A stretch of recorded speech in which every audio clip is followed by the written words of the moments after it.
The wind moved across the plains like an old memory, carrying dust, silence, and the faint cry of a hawk circling high above the Crow Ranch. It was a lonely stretch of land, miles from the nearest town, where Elias Crow lived alone in a small cabin of weathered pine and stubborn pride to the people in town. He was a mystery wrapped in silence, a man who wanted no company, no laughter, and certainly no woman to share his table. Elias had once been the county's most sought-after bachelor in his younger days. The town's social events, barn dances, picnics, and Sunday gatherings were never complete without some woman trying to win his attention. He had the kind of quiet strength that drew people in. Broad-shouldered, sun-worn, and steady in his gaze, Elias carried himself like a man who didn't need anyone, but that only made them want him more. Yet, one by one, he turned them all away. He never did it cruelly. He simply smiled that calm, unreadable smile and said, "Not looking for that kind of trouble." It became a joke among the townsfolk. Elias Crow could break a heart without ever meaning to. Behind his easy refusals lay a wound deeper than most could guess. Years ago, before he'd bought his ranch, Elias had been in love. Her name was Mara Lee, a schoolteacher from a neighboring town. She'd been gentle, with eyes full of dreams, and he had planned to marry her as soon as he saved enough to buy land. But life on the frontier was never kind to dreamers. When Elias's crops failed one summer and his debts grew heavier, Mara's patience ran thin. She married another man, a banker with steady income and soft hands. Elias never spoke her name again. He packed his pain into silence and worked harder than ever before.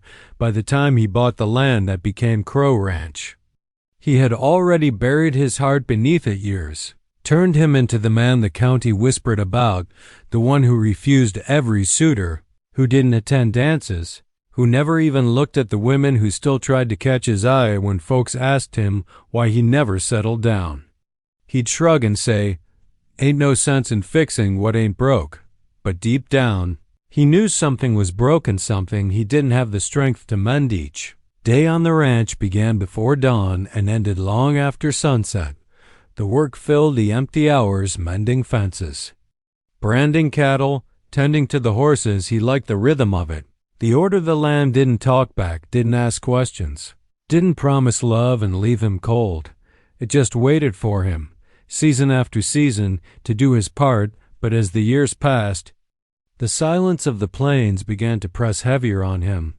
Nights grew longer, and when the wind howled through the cracks of his cabin, it sounded almost like voices, like laughter he used to know. Sometimes, after a long day, he'd sit on his porch, watching the sunset bleed into the horizon, and wonder if this was all life had left for him. Still, pride held him steady in a world that took more than it gave. Elias Crow had one thing no one could take: his independence. To him, needing someone was weakness. Love, once lost, was a lesson learned too hard to forget. So, when the women of the county tried their hand again, some out of curiosity, some out of pity, Elias turned them down with the same quiet certainty he'd chosen his solitude, and for now, it seemed he'd chosen it for good. But the seasons were changing, the winds carried a sharper chill, and winter was coming, bringing with it not just snow, but a woman whose words would shake the walls he'd built around his heart. The first sign of winter crept in quietly that year. The nights grew longer, and a thin frost began to gather on the edges of the cattle troughs. Before dawn, the air smelled of wood smoke and cold iron, and even the horses moved slower, their breath rising in pale clouds. As Elias Crow worked among them, he could feel the change coming, not just in the weather, but in himself. After years of hard, solitary living, the quiet was beginning to feel heavier. Every sound seemed to echo in the emptiness of his ranch. The clatter of a tin cup, the creak of saddle leather, the sigh of wind against the shutters. Once he'd taken comfort in silence, now it followed him like a ghost each autumn. The folks in town prepared for winter with a kind of cheerful purpose. Families gathered supplies, mended roofs, and laid in enough firewood to outlast the snow. For Elias, Those chores were just another task on a list that never ended. But this year, as he rode into Maple Ridge, the small frontier town where he bought feed and tools, he couldn't ignore how different it felt to be alone among them. He tied his horse outside Dane's general store, a sturdy wooden building that had stood longer than most of the town itself. Inside, the place buzzed with noise, families chattering, kids tugging at mother's skirts, and the faint sound of a fiddle playing somewhere nearby. The warmth hit him first. Then the smell of coffee, cinnamon, and pine. Behind the counter stood Clara Dane, the widow who ran the store after her father passed. She was not a woman easily overlooked, in her mid-30s, with sharp eyes and a voice that could stop a room. She was known for her no-nonsense way of dealing with customers. Men respected her. Women admired her, and no one dared cross her twice. When Elias entered, she looked up briefly, her gaze assessing him as it did every customer. Well, she said, a half-smile tugging at her lips. Didn't expect to see you before the snow. Need supplies. Elias muttered, setting his list on the counter. Feed, nails, flour. Coffee same as usual. She scanned the list, her eyes flicking to him occasionally. You planning to hole up again all winter like last time? He gave a small shrug. Don't see a reason not to. Clara leaned on the counter, her tone light but edged with something sharper.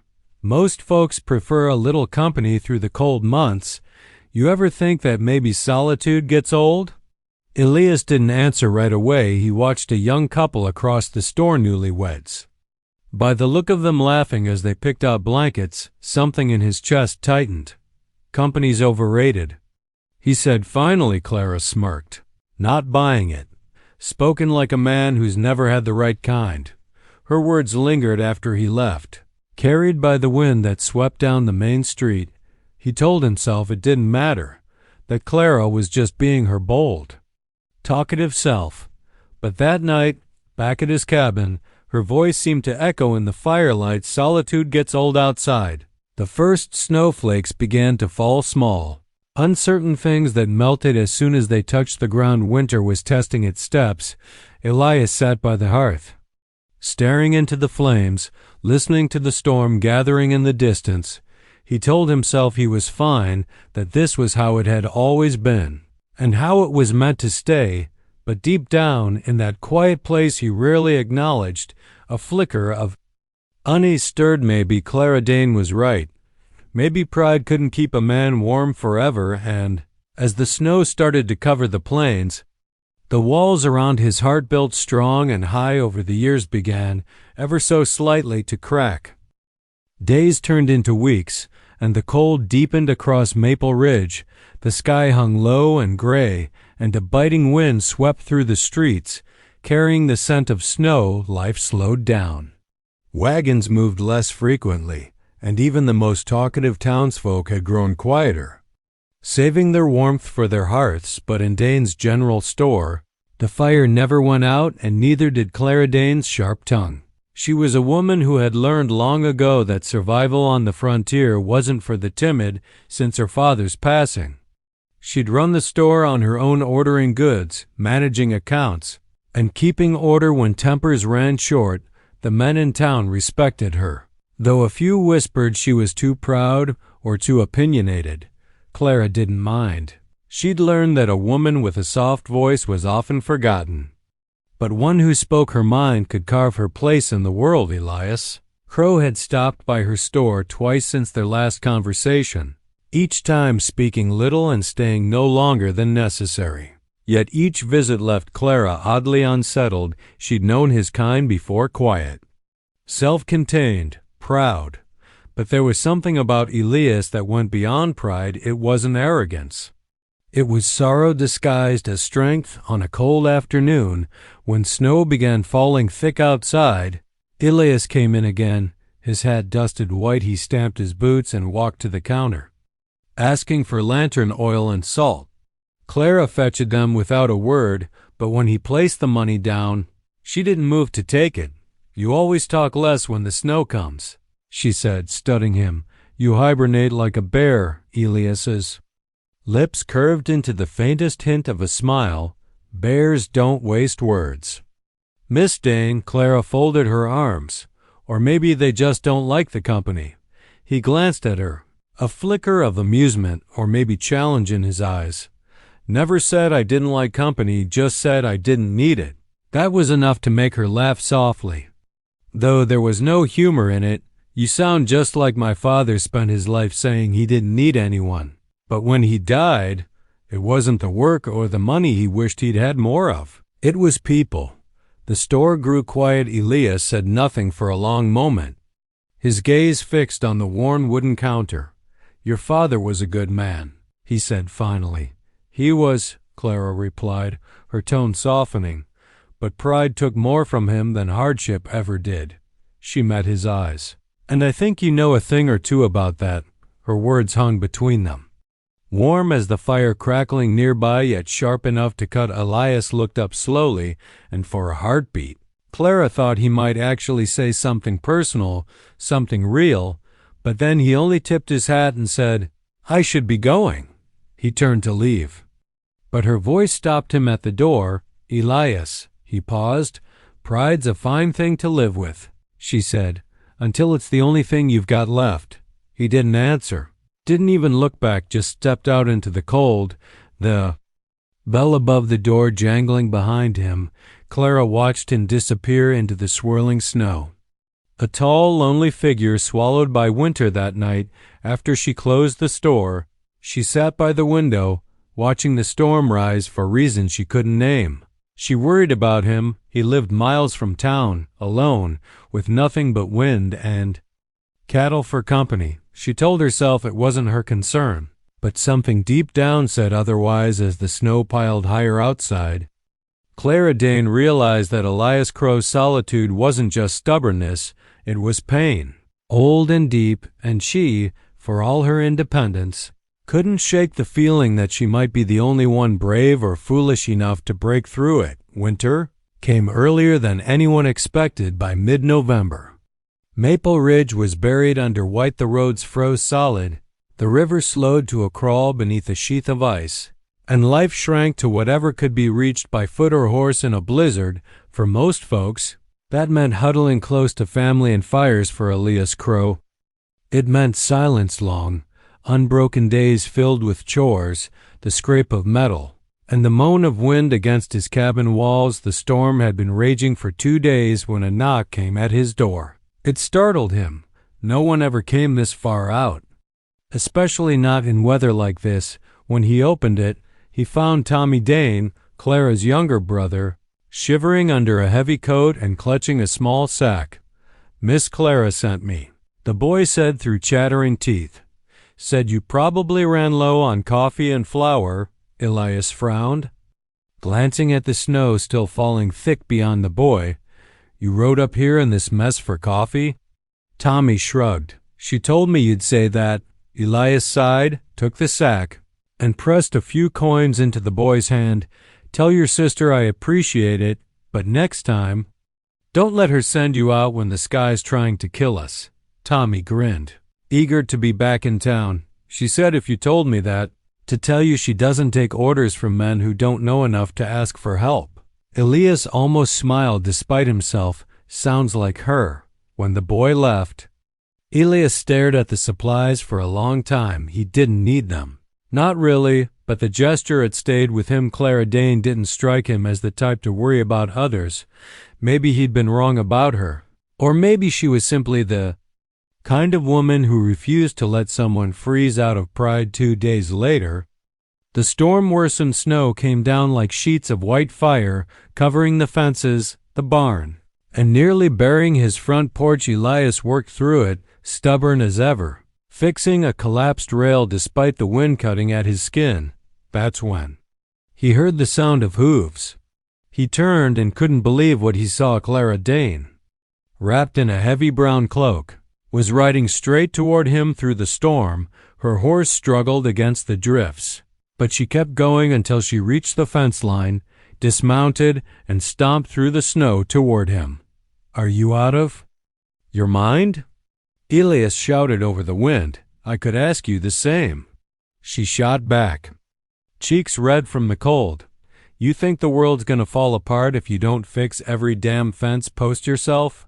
He blinked, half angry, half astonished. You shouldn't be out here, roads'll kill you. Then maybe you should've come to town for once instead of playing hermit. She planted her boots in the snow, eyes blazing. You think pride's gonna keep you alive through this winter? Elias opened his mouth to answer, but she cut him off. Tell me something, Elias Crow, her voice lowered, trembling with fury and something else. You want a wife? Or just another winter alone?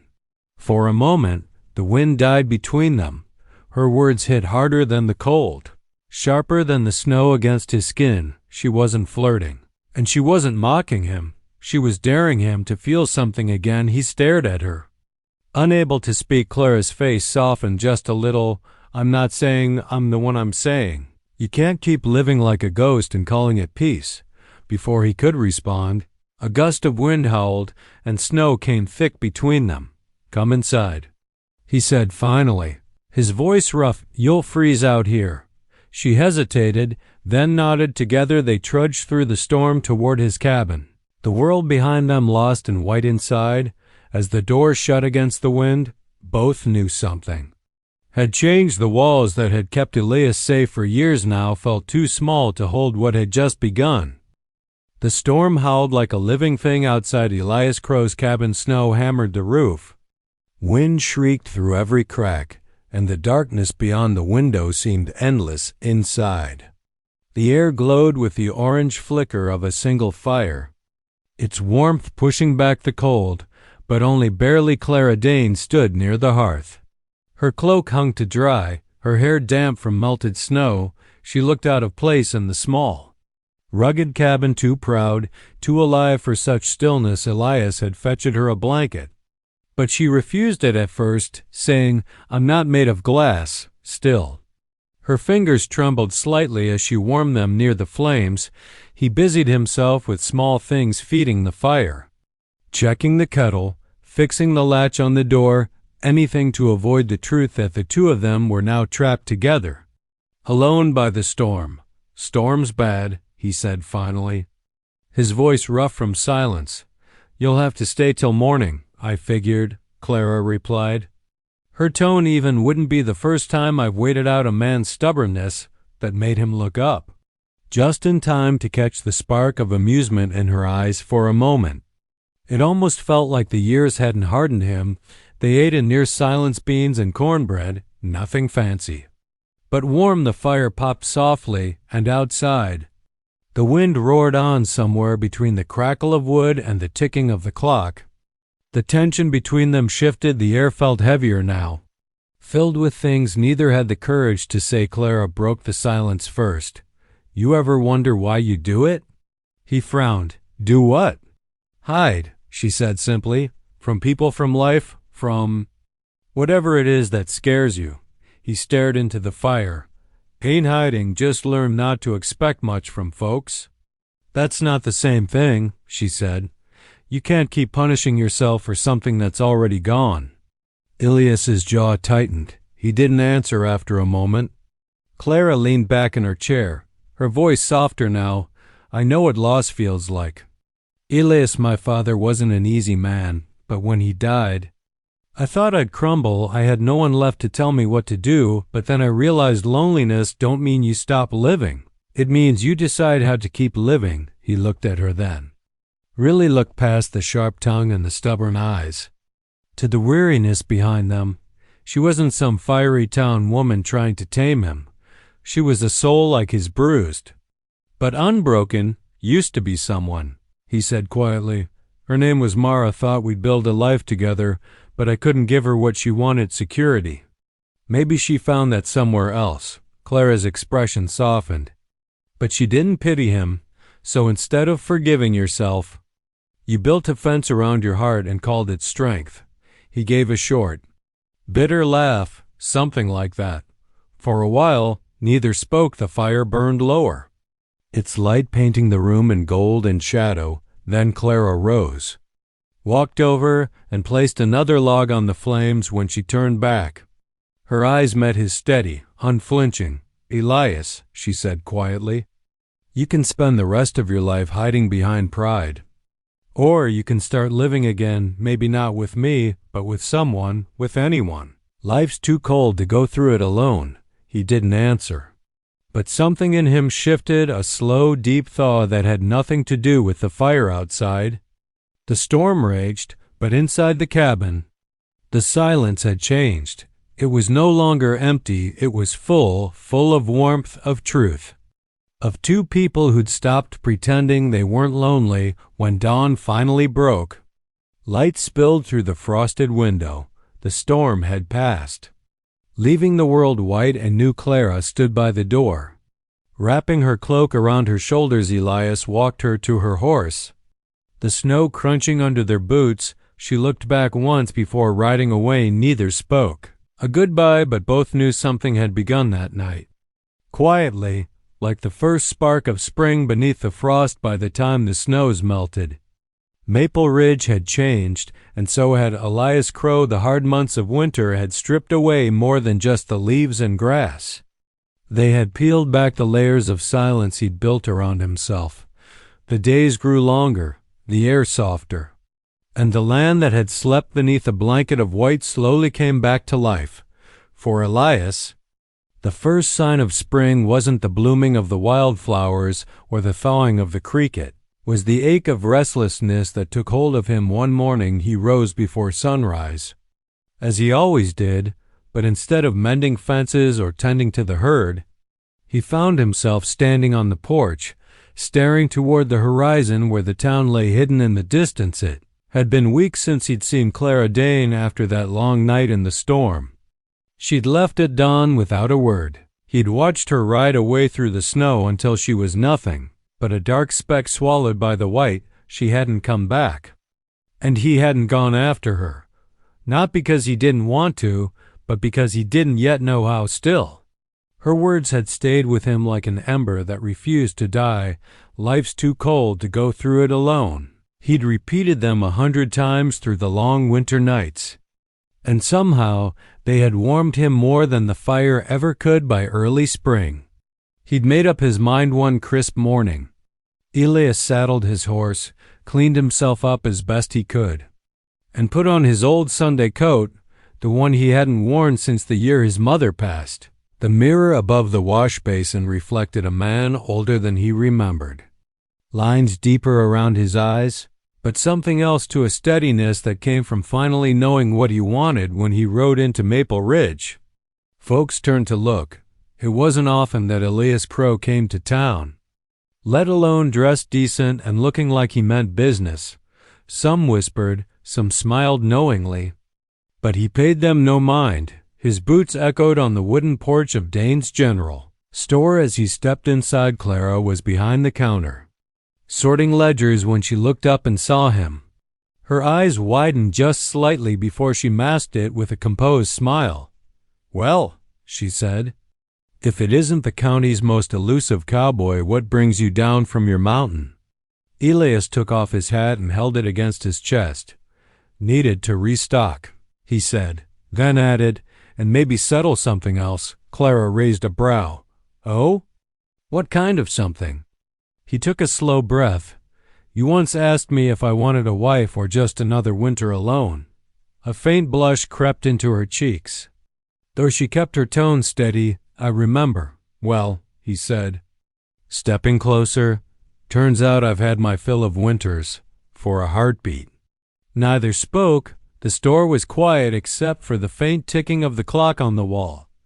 Then Clara let out a soft, almost disbelieving laugh. "Took you long enough to figure that out, Elias Crow?" He smiled, the first real, unguarded smile she'd ever seen from him. Never claimed to be quick about matters of the heart. She hesitated, studying him. There was no grand declaration, no dramatic speech.